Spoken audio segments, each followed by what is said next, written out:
Okay, now recognize that this is not well-formulated thought. This isn't a thought that I've pondered greatly and studied and all the rest. But I have a little slight, on the surface, slight problem, as I mentioned before, with like where John 1 came in after the temptation of Christ, with this portion of John 1, because I think this more is after his baptism. See, I don't know, I don't know, but this is what I like about the Chronological Bible. You see these things, and then it causes you to go in and study. It makes you go in and to look and to say, now, was the temptation of Christ before he even called any disciples? Was that... Well, it wasn't after he was baptized, because we already saw that when I looked at Matthew 3, and then that was where he was baptized. Then in Matthew 4 is where he went into the wilderness.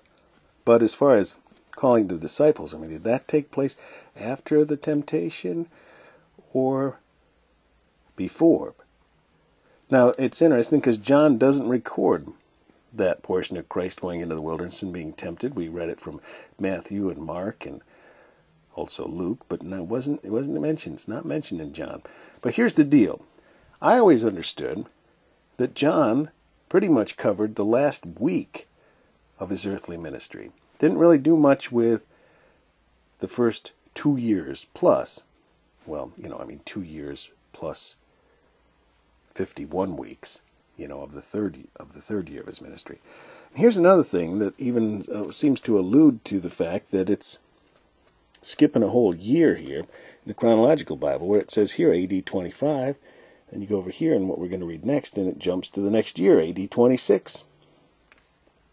So, anyway, I don't know if this should pop in so quickly, because now see, and correct me here if you know otherwise, I thought this was when Jesus, after the triumphal entry into the city with the palm branches and coming through the eastern gate, that this occurred, where he overthrew the money changers and all that.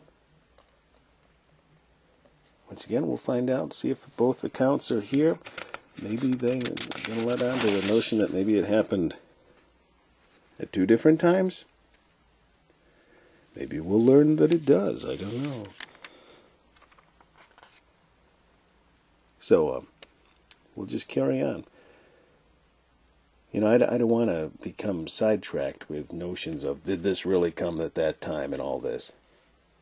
We're reading God's Word here. Doesn't matter if we read backwards, if it helps.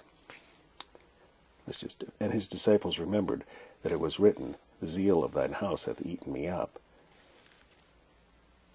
And said unto them that sold doves, take these things hence, make not my Father's house an house of merchandise. And when he had made a scourge of small cords, he drove them out of the temple, and the sheep, and the oxen, and poured out the changers' money, and overthrew the tables.